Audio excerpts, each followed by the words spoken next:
Welcome to The People's Voice, a journey into the heart of the common people where every voice matters. Together with the Animation Liberate for Organized team, we bring you the untold stories of the people in need. Don't forget to subscribe to our YouTube channel and support us to amplify the voices of the common folk.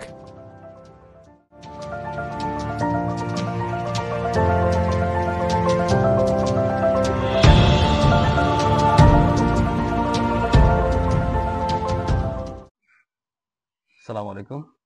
আলোর ধারাবাহিক অনুষ্ঠান জনগণের কথায় আমি স্বাগত জানাচ্ছি রাকিব হোসেন।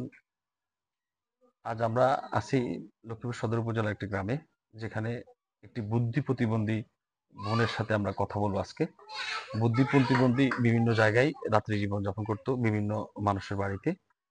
আজ আলোর মাধ্যমে তার একটা ঘর নির্মাণ হয়েছে। আসুন তার সাথে কথা বলি।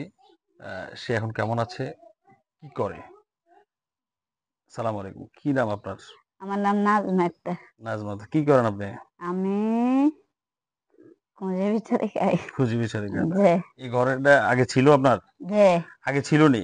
যে কে করে দিছে ঘর? আলো আলো করে দিচ্ছে। যে আলো। আপনার ছেলে মেয়ে কয়টা? একটা কোনটা, এটা? যে আর স্বামী আছে? জানা স্বামী না। এখন ঘর পাইছেন, থাকতে পারেন ঘরের ভিতরে? থাকতে পারি। রাত্রে এখানে থাকেন?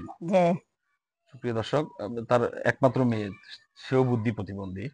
আহ, সেও, তার মা বুদ্ধি প্রতিবন্ধী হওয়াতে তারা আসলে মানুষের কাছে হাত পেতে জীবিকা নির্বাহ করে, অনেক কষ্টে জীবনযাপন করে। বিভিন্ন জায়গায় থাকার কারণে তারা অনেক অসুবিধার সম্মুখীন হয়। এরপরে আলোর মাধ্যমে একটা ঘর পাইছে, এখন তারা ভালোভাবে চলতেছে, জীবনযাপন করতেছে। আমরা আগামী পর্বে আরেকটা টপিক নিয়ে আপনাদের কাছে হাজির হব। আল্লাহ হাফেজ।